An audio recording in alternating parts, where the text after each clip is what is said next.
Madame, mademoiselle, monsieur, bienvenue à Metro News. Voici les principaux titres qui seront développés aujourd'hui. Formation de la commission sénatoriale chargée d'examiner les pièces du Premier ministre nommé Jean-Henri Séan. Le parti haïtien Tête Calée invite tous ses membres au Parlement à voter en faveur de l'énoncé de politique générale du Premier ministre nommé. Le Premier ministre nommé Jean-Henri Séan a l'étoffe d'un rassembleur. C'est ce qu'a fait savoir l'homme d'affaires Réginald Boulos, qui invite les parlementaires à ratifier sa déclaration de politique générale.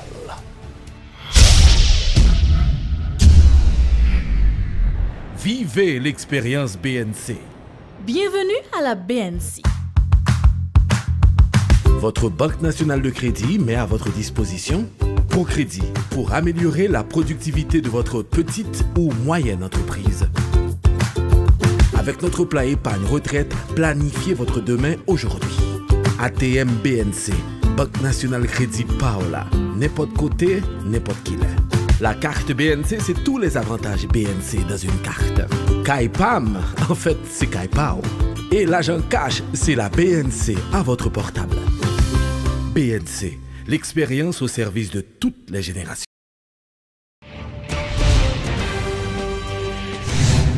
Six des 7 membres de la commission sénatoriale chargée d'examiner les pièces du Premier ministre nommé ont été choisis jeudi en séance après un court débat.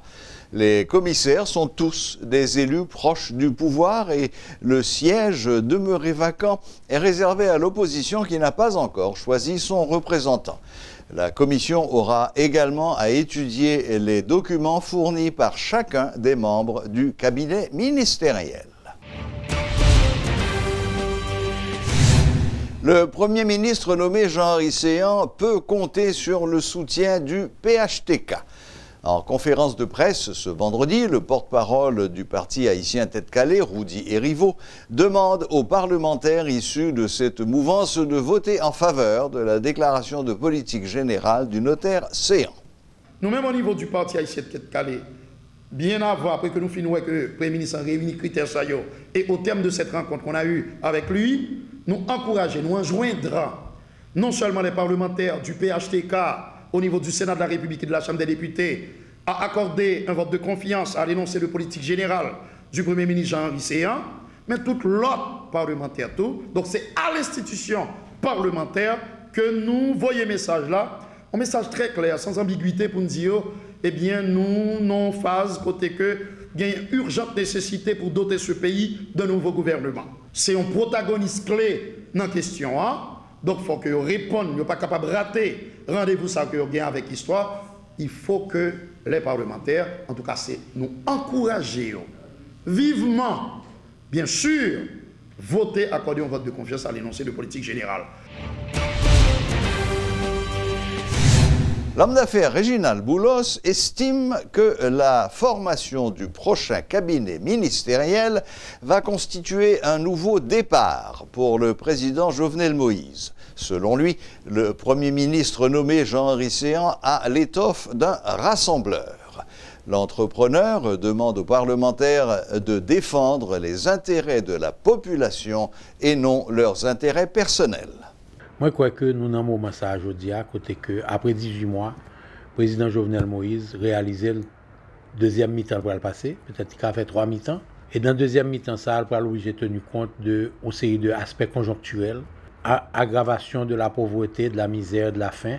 Je pense que ce pays a des besoins. Il y a un monde qui a calmé différents secteurs. Moi, je crois qu'il y a un pile profil qui a répondre à demande ça. Jean-Henri Séan, c'est une là-dedans. Moi, je crois que quelqu'un personnalité, son monde qui parle à tout le monde, effectivement. Son monde qui, dans tout secteur, que ce soit secteur Lavalas, secteur de droite, secteur de gauche, qui dans toute clique économique, qui dans tout secteur social, là, son qui était très actif dans l'association avocats, l'association notaire. Donc, moi, dans le secteur professionnel, moi, je crois que les répondent à critères que vous avez besoin aujourd'hui. Le gouvernement n'a pas fait à partir de négociations pour partager gâteau. Moi, je reconnais le rôle du Parlement, constitutionnellement, le Parlement, son élément, son pilier. C'est probablement le pilier le plus important des droits pouvoirs. pour garantir la démocratie. Parce que il y a deux rôles en même temps, il faut le contrôler le gouvernement et il faut le faire loi. Mais il n'y a pas qu'à contrôler un bagage que le pouvoir fait partie de lui tout. Donc il n'y a pas qu'à juger partie dans l'affaire fait gouvernement. Député Kamandé, qui salve dans une déclaration de politique générale, député à la limite Kamandé le ou un budget à Pita, que y a un programme qui peut bénéficier et zone, c'est rôle, c'est pour le défendre zone, il faut le joindre programme. Surtout dans la dernière année législature, il y a une élection, il voulait joindre une façon pour montrer à la population le travail pour eux. Donc c'est normal que ça fait partie de nos négociations. Mais si c'est pour négociation pour poste, moi quoi je dis, il faut qu'on fasse pour toutes, nous finir ça. Et ça que je me dis, plutôt pour le ministre nommé à sortir la tête haute, avec toute conviction que le sortir la tête basse dans l'affaire à négocier poste pour le monde.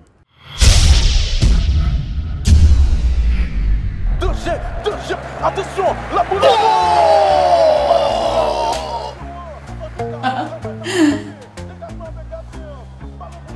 Wow, merci. C'est très aimable. Chérie, avec qui sont parlé là? La banque chérie, le service à la clientèle. Et puis tout sourire ça? Oui, je parle de monsieur là qui est vraiment gentil. Gentil? Fais ballon. Ça c'est l'application BIH là. Elle est très moderne, efficace, libre accès à tout ce qu'on a besoin de faire dans la banque là. Donc, on n'a pas besoin de parler de ça personne dans le téléphone. Qu'est-ce que ça? C'est moi-même qui travaille à BIH, boss. Non, monsieur, je suis livreur. Waouh! Nouveau catapus BIH ça. Merci! Allons BIH ça. Depuis l'agron produit, c'est que c'est équipement qui fait goal. Oh oui, chérie, c'est ma nouvelle cote à puce. Yes. Qu'on a me sentir plus en sécurité. Kaido, boss. Avec un service à la clientèle qui a bonne stratégie, une nouvelle application mobile qui traite sous la balle et un Mastercard qui fait regarder belle goal, là où c'est client BUH ou déjà champion. Ma maman dit que si je bois mon lait Gloria tous les jours, je vais pouvoir faire mes devoirs plus vite. Si je fais mes devoirs plus vite, je vais pouvoir m'entraîner plus au football. Si je m'entraîne plus au football, je vais pouvoir jouer mieux. Si je joue mieux, j'arriverai un jour à jouer dans une grande équipe. Si je joue dans une grande équipe, un jour je serai le meilleur joueur du monde. C'est pourquoi je bois mon lait Gloria tous les jours. Le lait Gloria contient les éléments essentiels pour l'apprentissage, le système immunitaire et la croissance de vos enfants. Finalement, j'ai trouvé mon lait. La décote de la gourde continue. Aujourd'hui, vendredi, nous flirtons autour de 70 gourdes pour $1, dans une espèce de valse hésitation dont on ne sait pas très bien où cela va nous mener. Pour essayer de comprendre un peu mieux ce qui se passe, nous avons avec nous M. Kessner Farrell, président du groupe Croissance. Bonsoir, Kessner Farrell. Merci beaucoup pour l'invitation. Toujours un plaisir de partager cet espace avec vous. Voilà, alors je viens de le dire, nous sommes en pleine valse hésitation, on flirte avec les 70 gourdes pour $1. À quoi faut-il s'attendre dans les jours ou dans les semaines qui viennent? Techniquement, on pourrait parler de seuil psychologique, parce que pendant quelques temps déjà, ça se rapprochait des 70 gourdes, ça a pris du temps avant d'atteindre 70 gourdes. Donc maintenant, on peut parler maintenant de plancher également, à savoir que ce sera difficile de trouver $1 million américain pour moins de 70 gourdes. Maintenant, est-ce qu'il va y avoir un plafond? Donc vous voyez, ce sont le jargon un peu technique. Mais la situation est simple, ce qu'il faudra comprendre, c'est que dès qu'il y a incertitude, ça crée des pressions sur le marché. Le marché, c'est comme un thermomètre. Donc vous avez la fièvre, on va tester à quel niveau que vous êtes. Donc on ne peut pas changer le taux du dollar par rapport à la gourde sans agir sur les variables indépendantes. La politique, l'aspect économique de la question, la balance commerciale, le budget, le déficit budgétaire. En ce moment, qu'est-ce qui se passe sur le marché mondial à cause de la croissance économique, que ce soit des pays émergents ou encore des grandes économies, l'euro, en Europe particulièrement, et aux États-Unis, il y a une demande beaucoup plus forte. Donc les prix tendent à augmenter. C'est l'ordre de l'offre et la demande. C'est ça. Donc lorsque les prix augmentent des produits alimentaires, nous sommes maintenant un pays importateur net de produits alimentaires. 90%, oui, bien sûr. Et les produits pétroliers également. Nous sommes dans la saison estivale où les Américains, grands consommateurs de pétrole, donc il y a une demande beaucoup plus importante. Donc ces deux variables, les produits alimentaires et les produits pétroliers, ça agit considérablement sur les importations du pays. Maintenant, ce qui s'est passé les 6 et 7 juillet dernier, on a discuté au niveau du budget. Oui. Donc, je suis sûr que le gouvernement a des difficultés également pour collecter des recettes parce que l'espace qui a été touché, c'est l'espace économique le plus important. Donc, la DGI doit avoir certainement une situation assez difficile. Donc, ces deux variables, le budget et la balance commerciale, on parle de twin déficit, à savoir les déficits jumeaux. Lorsque nous avons une telle situation, vous pouvez attendre structurellement et conjoncturellement, tout explique ce qui se passe sur le marché local d'échange. Ce n'est pas intéressant pour moi comme consommateur, mais et qui va, comme technicien, qui va continuer et qui va s'aggraver, donc, puisque apparemment il n'y a aucune raison qui puisse s'arrêter. Si on se rappelle très bien, le 14 juillet dernier, le Premier ministre a donné sa démission. Nous sommes aujourd'hui après le 14 août, on n'a encore pas de gouvernement. Au niveau du Parlement, on vient de mettre en place une équipe pour analyser les pièces du Premier ministre. Oui. Vous savez, les politiciens, le temps, ça leur appartient. Mais l'économie, le temps, ça peut déranger. Comme disait cet ami à moi, les Suisses ont inventé la montre, mais nous, Haïtiens, nous avons le temps. Exactement. Et vous voyez les résultats. La Suisse, c'est l'économie la plus compétitive du monde, et Haïti parmi les économies les moins compétitives. Élargissons un petit peu. La guerre économique entre la Turquie et les États-Unis, avec la chute de la monnaie turque, a incité le gouvernement turc à injecter de l'argent dans le système. La Banque centrale l'a aussi fait pendant un certain temps, injecter des dollars par dizaines de millions, je crois, à chaque fois, tranche de 10 millions, si j'ai bonne mémoire. Mais quelles sont les réserves aujourd'hui de la Banque centrale? Pendant combien de temps la Banque centrale pourra faire cela? Et avec quel effet réel? De la Turquie? D'ici. Oh, non, pour la Turquie. Okay. Bon. Non, mais ce n'est pas différent. Hein. C'est le même problème. C'est le même problème. Donc, c'est une guerre commerciale décrétée par le président américain. Donc, qu'est-ce qui se passe au niveau de la Turquie? Il y a une demande beaucoup plus importante. Il va y avoir ce qu'on appelle une rouillée sur la monnaie. Et ça crée les mêmes pressions. Balance commerciale, je ne connais pas les chiffres du budget. Mais ça va créer des pressions sur la monnaie turque par rapport à la monnaie américaine. Oui, donc, la Turquie qui, dans le même temps, avait un taux de croissance de l'ordre de combien? 7%, non? Ça marche assez bien pour eux. Ça marche assez bien pour eux. Malgré ça. La monnaie, il y a la différence entre l'économie réelle et l'économie financière. Ah. Vous voyez, l'économie réelle, c'est la production. Donc la croissance peut être là, au rendez-vous. Mais la monnaie, c'est un animal bien différent. Il faut bien gérer tout cela. Et si ça éclate, on perd la confiance. Parce que les investisseurs, ce sont des oiseaux. Peu importe, ils n'ont aucune nationalité. Ils mettent les fonds là où il y a des taux d'intérêt assez intéressants. Ça peut arriver à l'économie américaine également, qu'ils sortent rapidement. C'est la raison pour laquelle il faut stabiliser macroéconomiquement pour éviter qu'il y ait des spéculations. On se rappelle Soros face à la livre sterling. C'était une histoire reconnue. Et c'est la même situation. Donc en Haïti, on est à moins de 1 milliard de dollars américains de réserve. La Banque centrale avait annoncé qu'elle allait entrer sur le marché pour éviter qu'il y ait dérapage. Mais sachez que, je dis toujours, la Banque centrale n'a pas la capacité ni les moyens pour soutenir indéfinitivement le dollar par rapport à la goutte. On dit en général la politique fiscale is the first best policy. À savoir, c'est la politique fiscale avant tout. Donc, s'il y a un désordre sur le plan fiscal, les recettes sont inférieures aux dépenses. Et actuellement, la dette est supportée en général à l'interne par la Banque centrale. Donc, si on met des gourdes en circulation, parce que la Banque centrale n'a pas une planche à billets à fabriquer des dollars. C'est la question que j'allais poser. C'est des gourdes. Il fabrique des gourdes, oui. Donc, vous voyez, lorsqu'il y a un déficit budgétaire et la Banque centrale doit financer ce déficit, il y a une masse de gourdes qui entrent sur le terrain. Et il n'y a pas assez de dollars. Quand on n'exporte pas beaucoup, c'est à peine la sous-traitance. Ce qui s'est passé le 6 et 7 juillet, on a perdu les touristes, même de la diaspora. Il n'y a pas d'investissement direct étranger dans ce pays de manière considérable. Oui, on a découragé les nouveaux investisseurs. Donc, le moteur qui vous donne des dollars ne génère pas trop. Tandis que le moteur de good arrive à profusion. Donc, si les goods chassent les dollars, donc voilà pourquoi on est à plus de 70 goods actuellement pour un dollar américain. Incertitude politique, n'oubliez pas, et des problèmes structurels, balance commerciale, investissement direct étranger, le tourisme, sont des variables qu'il faudra bien comprendre.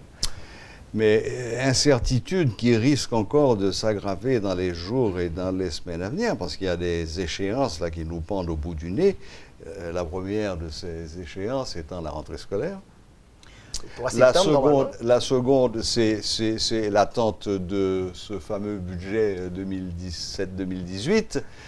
La dernière fois que tu m'as posé la question, tu m'as dit quel budget? Oui, voilà. Rectificatif, 18-19, oui, voilà, 17-18 ou 18-19. Alors oui, c'est ça. On avait parlé des 3 budgets qui étaient là, dans la balance. Alors, cette rentrée scolaire, ce budget qu'on attend et qui sera une pièce maîtresse du nouveau gouvernement, parce que là, moi j'ai le sentiment, et je crois que tout le monde partage cet avis, que le pays est en attente de deux choses. Tout le pays est en attente de savoir qui va rentrer dans le nouveau cabinet, et une partie, disons, un petit peu plus intéressée aux choses de la finance, attend avec impatience le nouveau budget. Ce sont quand même les 2 gros morceaux qui nous attendent dans les jours à venir. À quoi peut-on s'attendre? Par déformation, j'aurais pu prendre votre place, mais quel gouvernement? Quel Premier ministre? Voilà. Parce qu'au moment où nous parlons, on sait qu'il y a des tractations. Il y a un Premier ministre, comme on le disait hier, qui est nommé, mais qui n'est ni ratifié, ni même mis en place. Enfin bon. Oui. Donc on s'est taillé une constitution qui n'a rien à voir avec nos mœurs, nos habitudes, nos coutumes. Ouais. Donc voilà des choses extrêmement complexes. Ouais. Donc juste, c'est une hypothèse, que M. Séan ne soit pas le Premier ministre. Le président devra choisir un autre Premier ministre. Et pour recommencer tout le tralala. Donc, qu'est-ce qui va se passer si à la mi-septembre, on n'a pas encore de gouvernement? Et le problème, c'est que nous avons déjà perdu cet exercice fiscal. Parce que le gouvernement avait prévu 3,9% de croissance économique pour l'exercice fiscal qui prend fin en septembre. Donc, en ce sens, il y a eu une révision à 2%.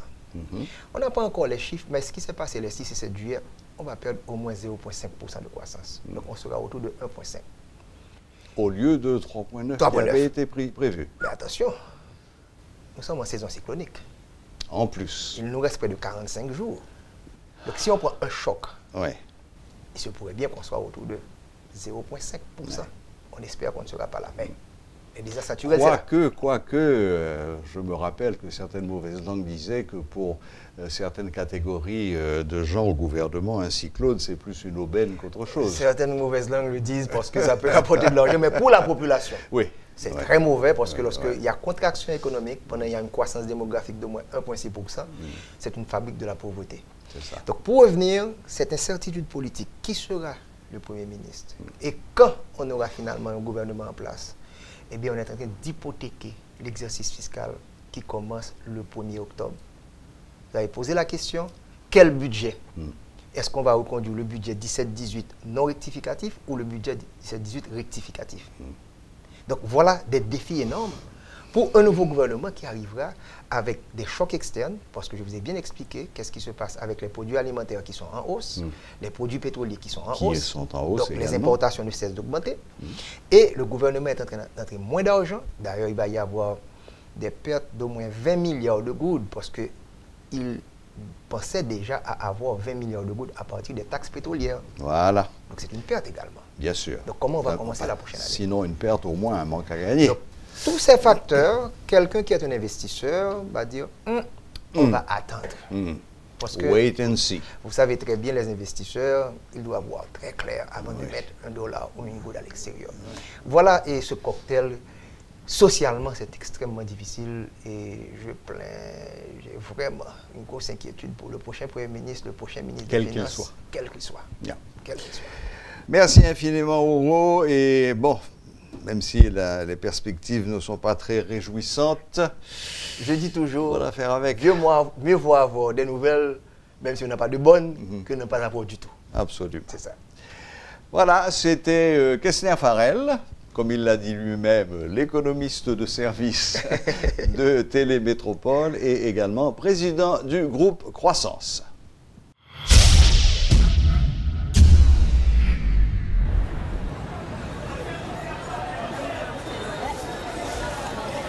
Merci, belle petite maman chérie. Bonne journée.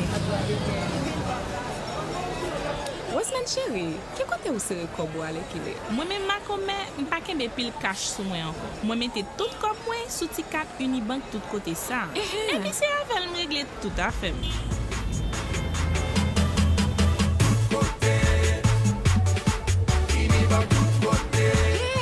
Comme t'as pensé à le faire une tout. Ah, chérie, pourquoi ouvrir canet Unibank tout côté par ou avec 100 gouttes de dépôt seulement? Mes amis, moi pense que ça fait des pile. Ma commet, pas perdre temps. Parce que ouais, moi même journée jodi a, moi gagne 4000 gens avec n'importe l'autre client Unibank.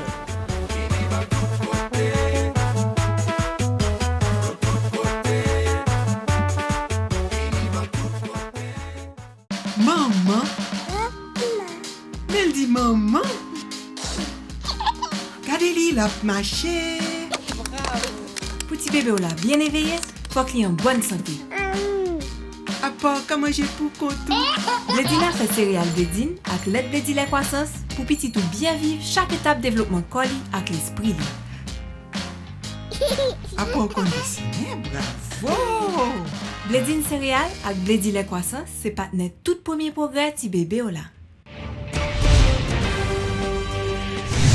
La saison cyclonique dure officiellement du 1er juin au 30 novembre. Cependant, les principales activités les plus dangereuses, les plus violentes, se situent dans une fourchette qui va grosso modo du 1er août au 20 du 1er août, pardon, c'est bien ça, au 20 octobre. Nous sommes donc en plein dans la période, disons, dangereuse. Nous allons parler météo avec M. Rudy Victor, le météorologue de Métropole, et nous parlerons juste après du séminaire de formation que vous organisez demain. Mais venons-en d'abord à la situation. Saison cyclonique, doublée de sécheresse, doublée d'effets du changement climatique. Qu'est-ce qui se passe cette année? Est-ce que c'est pire? Est-ce que c'est moins grave que les années précédentes? Effectivement, on a commencé avec le cœur de la saison cyclonique, si vous voulez. Et la situation cette année est différente, très différente de l'année dernière, tout simplement parce que les températures sur l'océan Atlantique sont distribuées de façon différente. Pour qu'on ait une saison cyclonique active, généralement, d'abord, il ne faut qu'il n'y ait pas de Niño. Nous n'avons pas de Niño. Donc, c'est un plus pour une bonne saison, pour une saison cyclonique active. Mais ce qui arrive, c'est que les températures les plus chaudes ne sont pas sur l'Atlantique tropical, mais au nord de cette région. Elles sont plutôt proches des Bermudes de cette région-là. Donc, lorsque vous avez ce type de situation, il y a une sorte de déséquilibre, si vous voulez, dans la région où l'air, tout le secteur doit s'élever pour provoquer des activités orageuses, des activités pluvieuses. Donc, pour avoir une saison cyclonique active, il faut que cette chaleur soit focalisée sur les régions tropicales. Et nous avons l'inverse cette année. Donc, en d'autres termes, vous êtes en train de nous dire que pour l'instant, nous avons de la chance. Pour l'instant, nous avons de la chance, mais tout peut évoluer très vite. Il y a eu déjà, par exemple, 1989, où c'était une situation semblable, et l'Atlantique s'est réchauffé rapidement. Et en septembre, il y a eu Hugo, par exemple. Aïe, oui. Oui, Hugo, de sinistre mémoire. Mais cela ne veut pas dire qu'il n'y a rien. Par exemple, pour le moment, nous avons une perturbation à l'est-sud-est des Petites Antilles que le centre des ouragans de Miami est en train de surveiller. Mais je pense qu'elle ne se développera pas parce que les conditions ne sont pas favorables à l'avant de cette perturbation. Il y a beaucoup d'air sec. Et puis, lorsqu'on entre dans le bassin des Caraïbes, généralement, lorsqu'une perturbation, même les cyclones, l'est de la mer des Antilles est toujours une région difficile pour les ouragans ou les petites perturbations. Très difficile. Très bien. Vous venez de prononcer un mot que tout le monde a déjà entendu, Niño. Mais à côté de Niño, il y a Niña. Lequel des deux est plus féroce? En général, on dit que ce sont les femmes qui sont les plus méchantes. Alors, de Niño ou de Niña, d'abord, quelle est la différence entre les deux? Et finalement, lequel des deux risque de nous faire le plus mal? Alors, rapidement, sur le Pacifique, généralement, la situation normale, c'est que nous avons des eaux froides près de l'ouest de l'Amérique du Sud et de l'eau chaude qui est de l'autre côté, près de l'Indonésie, au nord de l'Australie. Nous parlons du Pacifique. Du Pacifique. Dans cette situation normale, on a des vents qui soufflent d'est en ouest. La situation normale. Lorsque nous avons la Niña, on a un renforcement de cette situation. Les eaux sont beaucoup plus froides près des côtes ouest de l'Amérique du Sud et beaucoup plus chaudes de l'autre côté. Donc la Niña, c'est pour le Pacifique. C'est pour le Pacifique. Et nous, l'Atlantique, c'est Niño. Non, la différence, tous ces phénomènes ont des conséquences globales, quasi globales. Lorsqu'on a la Niña, comme l'année dernière, on a eu comme résultat une saison cyclonique extrêmement active sur l'Atlantique. Parce que ça crée des conditions plus favorables sur l'Atlantique. El Niño, c'est l'inverse. les vents ralentissent sur le Pacifique. Maintenant, ce réservoir d'eau chaude sur le Pacifique Ouest revient vers le centre du Pacifique et parfois jusqu'à sur l'est du Pacifique. Ce qui inverse parfois les vents et crée une situation défavorable sur l'Atlantique pour les ouragans.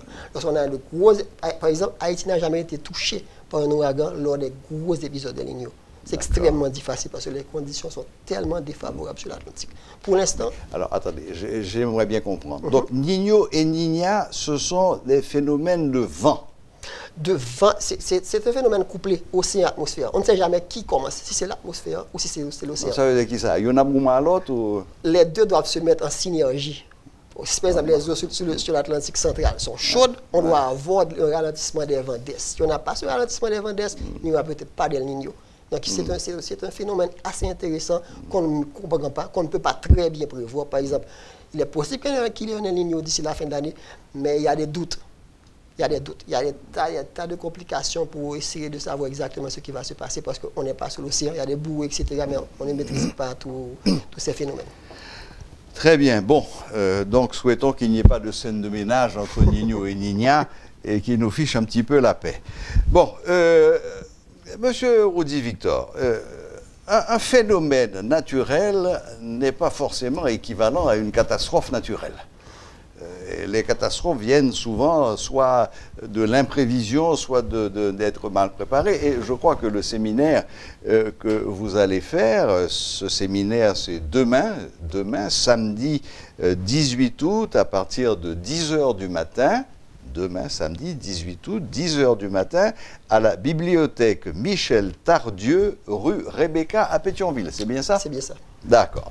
Donc, ce séminaire a pour but quoi? De préparer les gens, de leur expliquer toutes ces questions, Niño, Niña, quoi d'autre encore, les cyclones, les orages, la sécheresse, oui, la sécheresse qui est à l'origine des plus grands incendies de forêt que la Californie et le Portugal est connu de tout temps. C'est ça.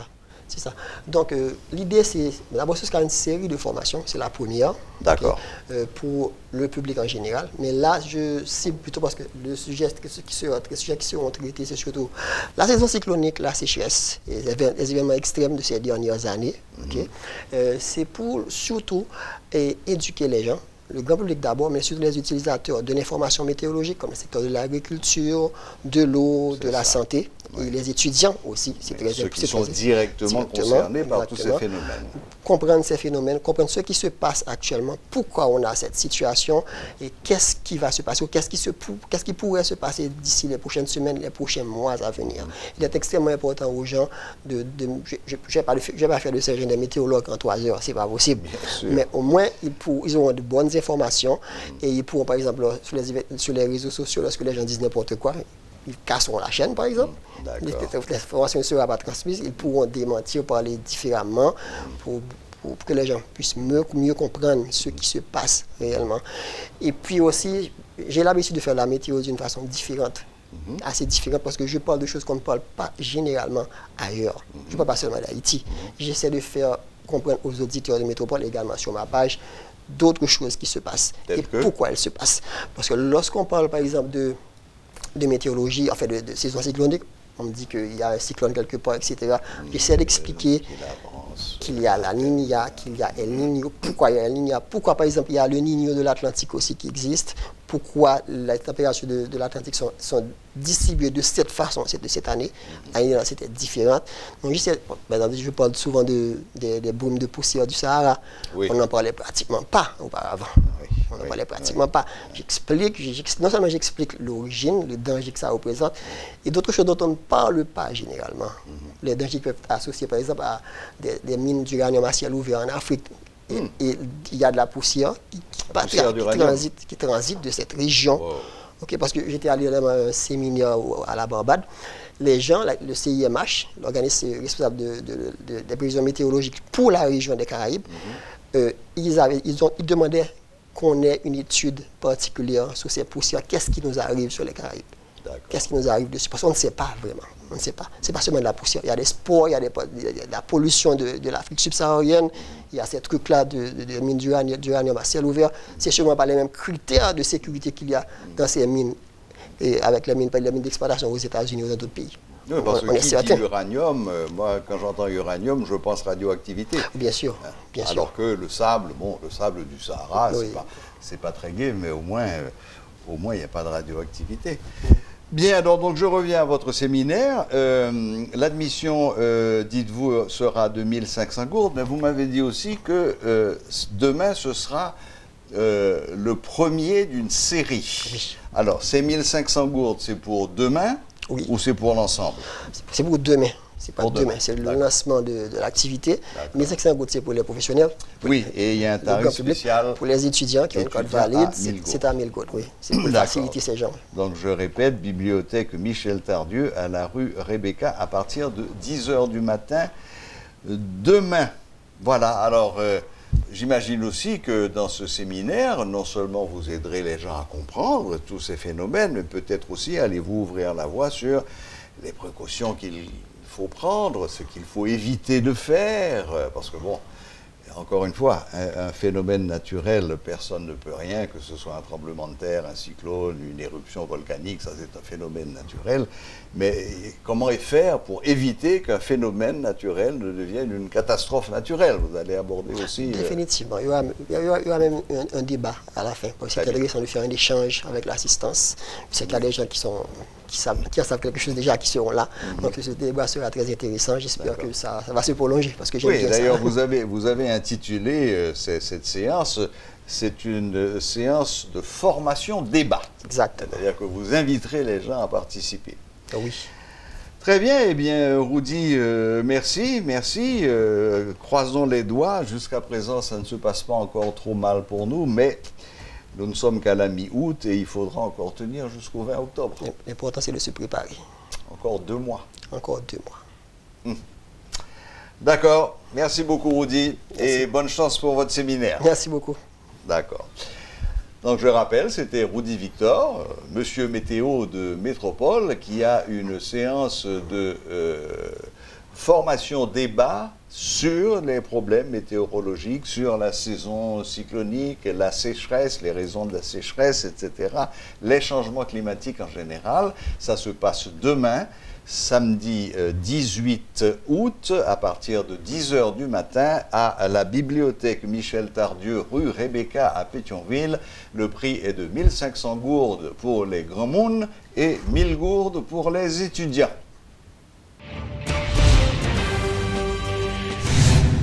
Inauguration ce vendredi d'une unité de transformation de containers hydrauliques en espace de formation mobile au wharf de Jérémy. Une initiative de l'Institut de la formation professionnelle et ses partenaires qui entre dans le cadre du programme d'appui à la création d'emplois et de revenus durables. Parmi les cours qui seront dispensés dans les 5 centres de formation figurent entre autres les énergies renouvelables, la soudure, la menuiserie et l'électricité. Suivez les explications du directeur du centre, Jean-Marie Béjoli-Montrose, et de la directrice du programme d'appui à la création d'emplois, Hermione Léonard-Charles. Atelier mobile, c'est...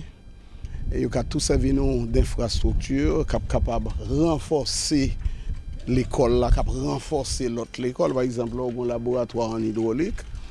L'école ici est capable d'utiliser pour faire des cours d'hydraulique. Comme ça, tout Canada qui a utilisé, comme ça, tout centre pilote qui a utilisé, comme ça, tout des centres reculés dans le pays sont capables de mettre ensemble et puis utiliser. Donc voilà, ça c'est un élément nouveau dans le système. Formation professionnelle là, parce que parfois je n'ai pas qu'à venir à l'école, mais si vous avez des unités mobiles qu'on est capable non seulement de renforcer l'école, mais qui est capable de partir à faire formation jusque dans des zones reculées, ou dans des bidonvilles, ou dans des points reculés pays, donc c'est déjà un bel atout, donc jeunes ça yo carré la caillou et pour former la caillou. Nous avons un premier box non, atelier mobile non.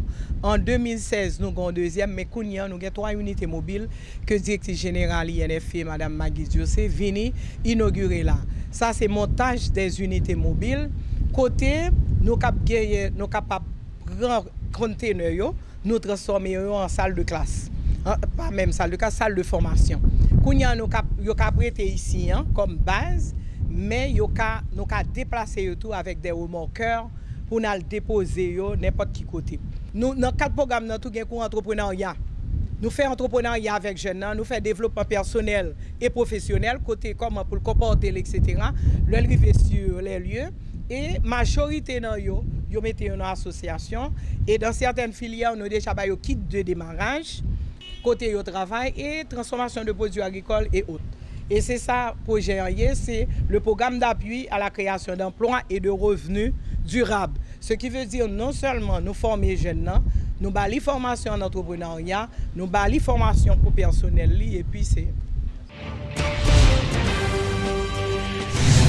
3 joueuses de la sélection U20 qui viennent de s'illustrer lors du mondial en France adressent un message à la jeunesse d'Haïti.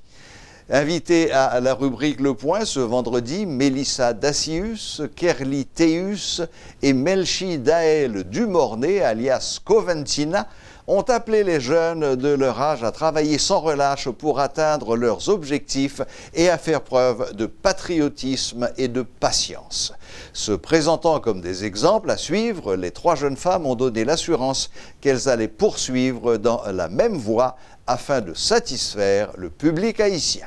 Ça que je dis, nous, pensez avec le pays, travaillez pour le pays. Chaque monde qui gagne un talent, qui gagne une opportunité pour défendre le pays, fait le bien. Pensez avec le pays, pensez que c'est ensemble, nous sommes capables de changer le pays. Et ensemble, nous sommes capables de changer le pays à l'aide de sport. Parce que chaque fois que le pays arrive dans une position côté que nous gagne un bon jeu de c'est toujours à l'aide de sport. Donc, je pense que investir dans le sport, il est capable de faire gagner l'autre jeu de pays. Parce que le Brésil, à chaque fois que le Brésil égale avec le pays, c'est toujours dans la Coupe du Monde, c'est toujours dans le sport. Donc, je pense que même si le Brésil fait, même si le Nigeria fait, un peu l'autre pays fait, nous-mêmes, nous sommes capables de faire tout. Il suffit que nous voulons. Et puis nous gagnons volonté à nous capables de faire. Donc, je pense que c'est un message pour tout. Mon dernier mot, c'est pour tous les jeunes dans le pays, garder nous comme des exemples parce que nous, c'est exemple. Parce que nous-mêmes jeunes, nous-mêmes jeunes qui sont dans le football là, ce n'est pas un bon matin quand ça nous lever. Nous disons nous allons jouer au football et puis nous jouer au football sans nous qualifier pour le mondial, nous jouer mondial. Non. C'est un paquet de parcours, nous passons par un paquet de péripéties pour nous arriver là. Ça veut dire c'est travail et puis volonté nous déployer la caille pour que nous fassions ça. Je demande pour toujours gagner volonté à la caille, mettez ça à la caille que Dieu peut arriver, Dieu est capable d'arriver si vous même croyez que vous arriver. Il faut que vous croyez dans la tête d'abord pour que vous arriviez. Le message que c'est surtout pour les jeunes, parce que c'est un là-dedans tout. Il faut toujours mettre l'espoir en évidence et avec les étudiants aussi. Parce que même si vous avez un talent ou bien deux seulement talent avec deux va suffire, il faut que vous travaillez. Et pas en un seul jour, nous nous-mêmes nous avons toute capacité, ça on là, c'est dans 5 ans, 6 ans, nous travaillons dur pour nous arriver là. Nous sommes capables de jouer une fille, ça aujourd'hui. Parce que chaque moment dans la vie, on peut compter. Parce que nous-mêmes, si nous ne prenons pas chaque grand moment, chaque seconde avant de compter, nous travaillons dur, lever le matin, pour nous faire des sacrifices, nous ne sommes pas privés là. Et si nous ne pas la vie du tout, nous-mêmes, c'est mener ça avec charbon. Nous sommes capables de commencer avec des filles de travail, qui c'est une belle performance comme ça, une belle apparition de Coupe du Monde comme ça, et que tout le monde est fier de nous. Et je pense que tout jeune et tout le monde dans la vie doit patienter avec l'avenir parce que c'est bon pas privé facile. Vous pensez que vous avez privé un côté plus loin. Et puis tout 10 ans passés pour arriver. Et puis tout c'est dans on joue encore et tout pour pouvoir réaliser ou pas de patience et vous ou désorganiser ou perdre des chances. Parce que tout le monde doit patienter avec l'avenir.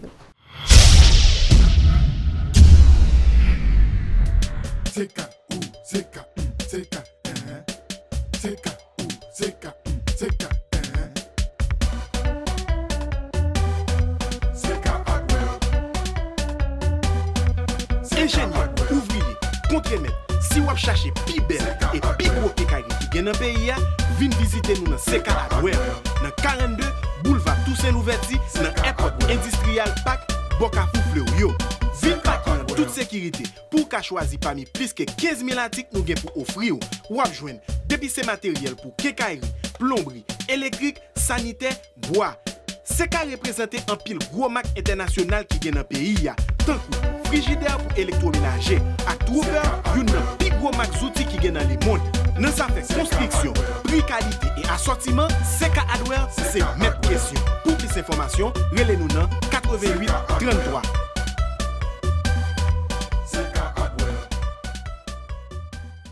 Promotion tout le monde.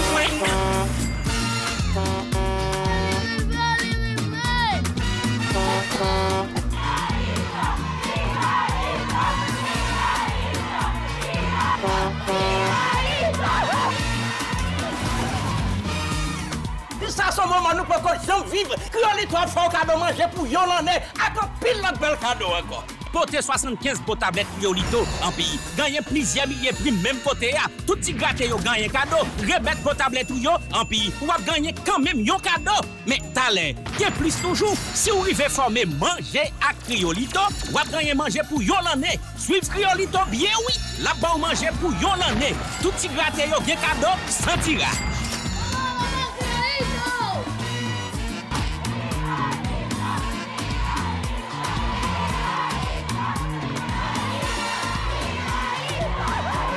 Criolito toujours pas au cadeau, qui puis bon yo.